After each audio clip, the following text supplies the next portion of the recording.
नमस्कार दोस्तों, आज मैं आपको सुनाने जा रही हूँ पति के सामने अपनी सच्चाई आने के डर से। पत्नी ने किया ऐसा काम कि मोना सोफे पर बैठी अपना पसंदीदा सीरियल काला साया देख रही थी।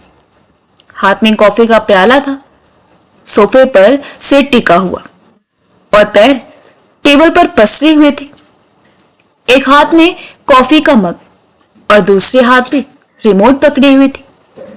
वह सीरियल में इतना खो जाती है कि भावप्रणय दृश्यों में उसकी आंखें आबीरल बहती और कभी खिलखिलाकर हंसा करती। आज भी रोज की तरह ही 8 बजे वो टीवी पर काला साया सीरियल देखने बैठी थी कि अचानक कॉल बेल बज उठी। आश्चर्य से मोना दरवाजे की ओर बढ़ी और सोचने लगी, इस वक्त कौन हो सकता है? रमन तो 10 बजे तक ही आते हैं। उसने दरवाजे के छेद में से झांका, पर कोई आदमी दूसरी ओर चेहरा किए खड़ा था। मुना ने अंदर से ही आवाज दी, कौन है? पार्सल है, बाहर खड़े आदमी ने कहा। इतना सुनते ही मोना ने दरवाजा खोल दिया तो उसने देखा फूलों के गुलदस्ते से अपना चेहरा ढके एक नौजवान खड़ा था। मोना की तरफ गुलदस्ता बढ़ाते हुए बोला, हेलो माय डियर। मोना, आज का दिन भूल गई? जैसे ही मोना ने उसका चेहरा देखा वो स्तब्ध रह गई। सामने दीपक खड़ा था। आज 8 अक्टूबर है। आज का दिन मैं कैसे भूल सकता हूं? ये कहते हुए उसने मोना का हाथ थाम लिया। मोना बहुत घबरा गई। उसके हाथ पैर डर से कांप रहे थे, चेहरे पर हवाइयां उड़ रही थी। खुद को संभालते हुए कपकपाती आवाज में पूछा, तुम यहां का पता तुम्हें कैसे चला? यह किस लिए आई हो? मोना ने सवालों की झड़ी लगा दी। मन में कई प्रश्न उसे कचोटते जा रहे थे। दीपक बोला, अंदर आने को नहीं कहोगी? इतना दिनों बाद मिले हैं। मुना ने कहा, क्या काम है? आप क्यों आई हो? एक कप कॉफी पिला दो, तुम कॉफी अच्छी बनाती हो। मुस्कुराते हुए दीपक बोला। मोना सोचने लगी, एक पल में सब बदल जाता है। कुछ लोग जीवन में आंधी की तरह आते हैं और सूखे पत्तों की तरह जिंदगी बिखर जाती है। मोना ने उसे अंदर आने की इजाजत दे दी। दीपक सोफे पर बैठकर चैनल बदलने लगा। मोना जल्दी ही कॉफी बनाकर ले आई और बोली, पियो और जाओ यहां से। इतनी जल्दी क्या है भगाने की? 4 साल बाद मिले हैं, तुम्हें जी भर कर देख तो लूं। कब शादी हुई? कम से कम खबर ही दी होती। दीपक ने कहा।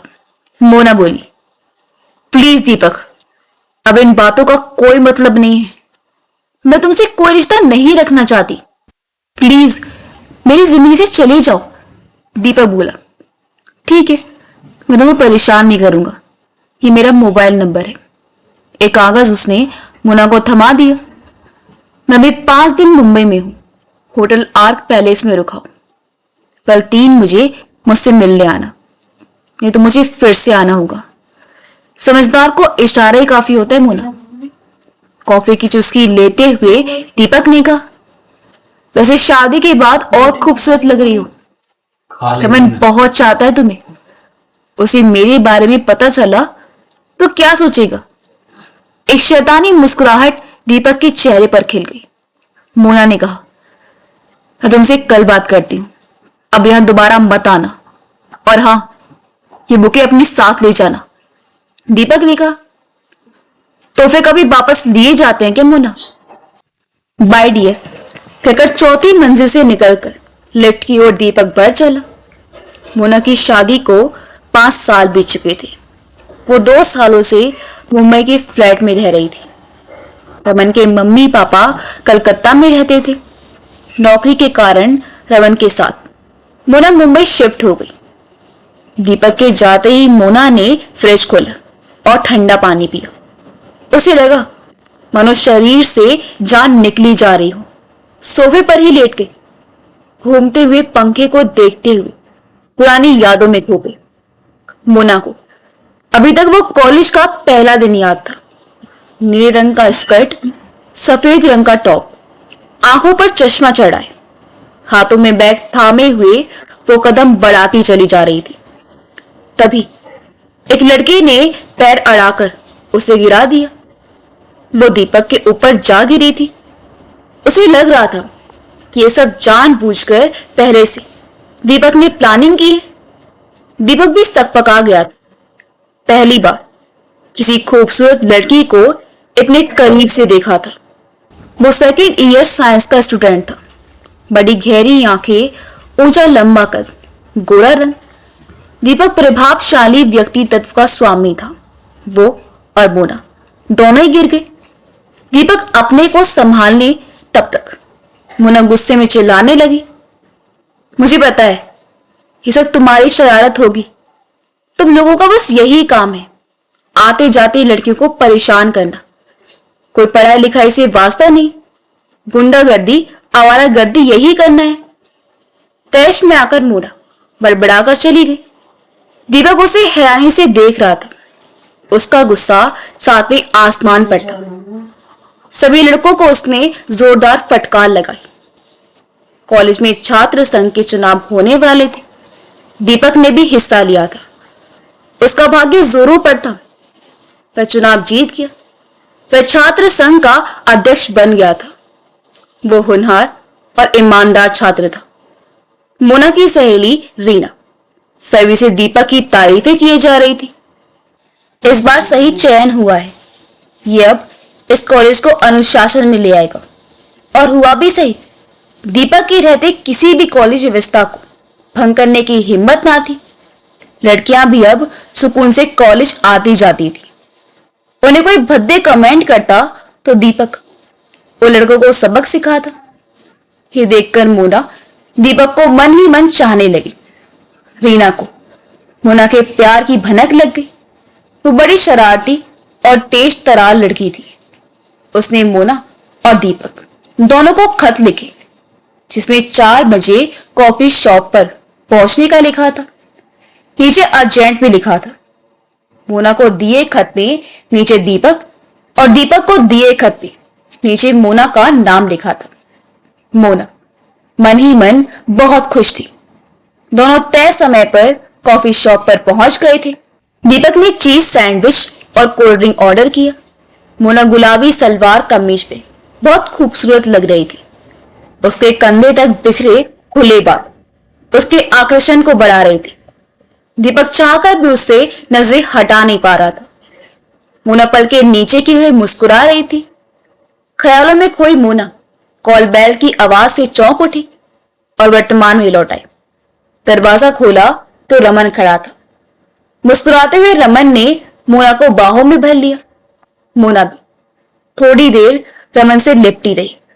सोच रही थी दीपक सच में आया था कि मेरी कल्पना थी। पर बुके पर नजर पड़ते ही उसके दिल की धड़कन तेज हो गई। रमन ने पूछा, अरे ये बुक कहां से आया? आज कुछ है क्या मोना? नहीं, गलती से आ गया। पता नहीं किसका है। डिलीवर करने वाले ले नहीं गया। मैंने कहा भी, मगर रमन शरारत से, कोई तुम्हारा चाहने वाला तो नहीं है जो दे गया हो? तुम हो ही भला इतनी खूबसूरत मोना। चलो अब आप फ्रेश हो जाइए, मैं खाना लगाती हूँ। आपकी मनपसंद खजूर के गुड़ वाली खीर और माछेर झोल बनाया है, मोना ने कहा। कलकत्ता का रहने वाला रमन मुंबई में ऐसे खाने का लुत्फ नहीं उठा पाता था। उसे अपनी मां के हाथ की बंगाली रसोई पसंद थी। यहां मोना उसके पसंदीदा बंगाली व्यंजन बनाया करती थी। उसने अपनी सास से परंपरागत खाना बनाना सीख ही लिया था। डाइनिंग टेबल पर मोना खाना लगा चुकी थी। रमन पास आकर बैठ गया और बोला, जल्दी से खिलाओ, अब सब्र नहीं होता। मोना अपने हाथों से उसे खिलाने लगी। रमन बोला, अरे मोना तुम भी खाओ। दोनों एक दूसरे को खाना खिलाने लगे। डिनर करने के बाद रमन ने कहा, सुनो, कल एक जरूरी मीटिंग है, जल्दी उठा देना। बेडरूम में जाते हुए मोना की नजर बुके पर पड़ी। मन में सोचा कि सारी बातें अमन को बता देती हूं, पर दूसरी पल ख्याल आया, इतना चाहने वाला, भरोसा करने वाला पति को सच्चाई पता चलने पर हमारी सुखी वैवाहिक जीवन पर बुरा असर ना हो।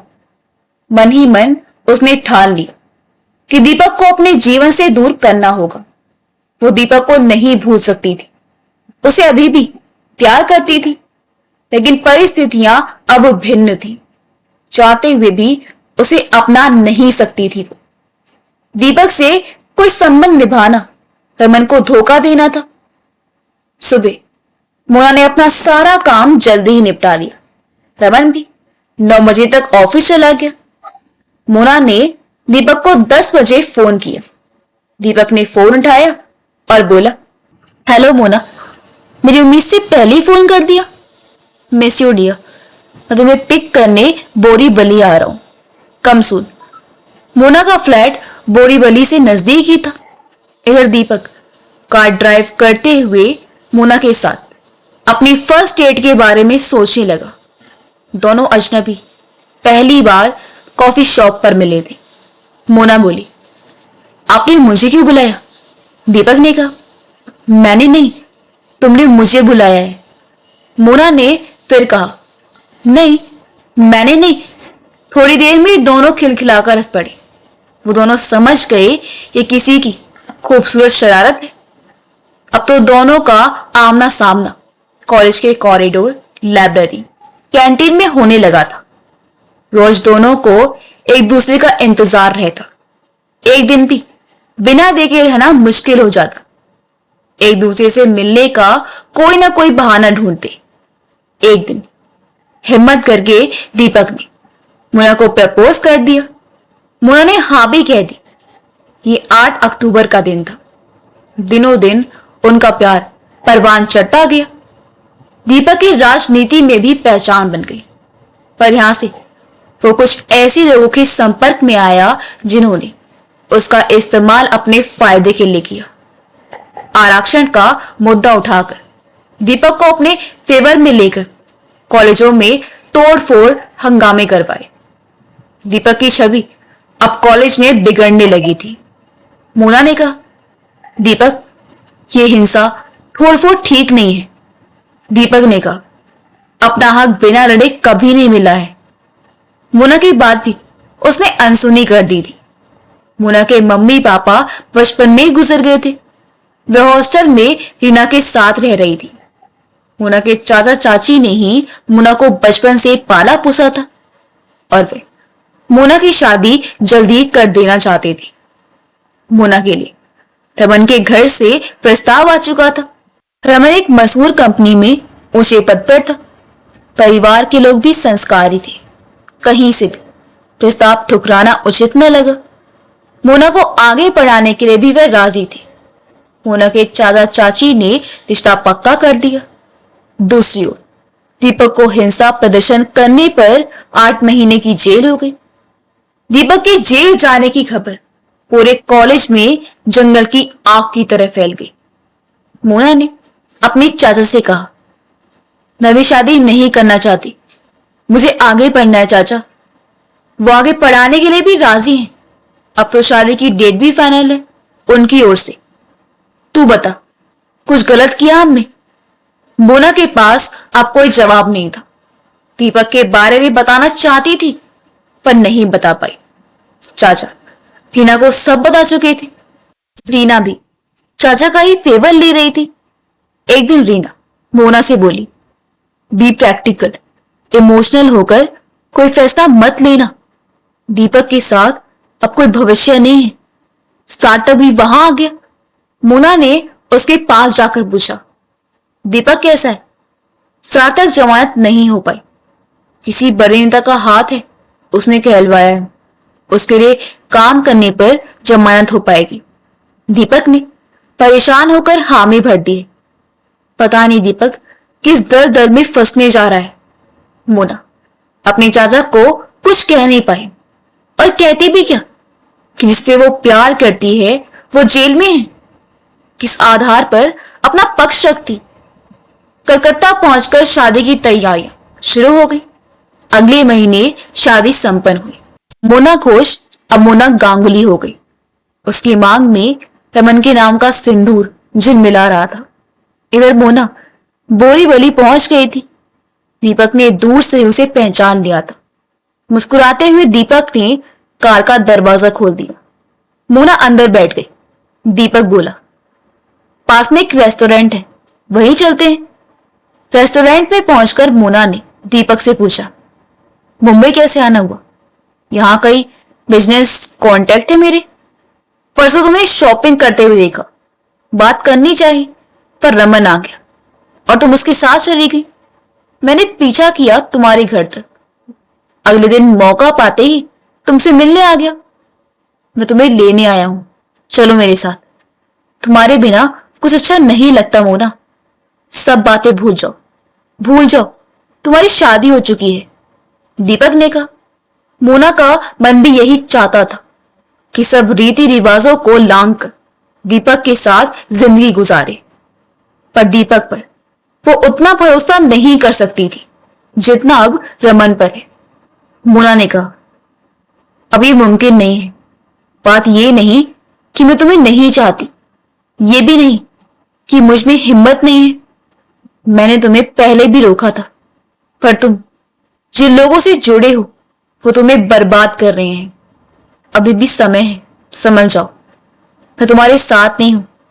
रमन बोला, अच्छा बुरा कुछ नहीं होता मोना, अपने दिल की सुनो।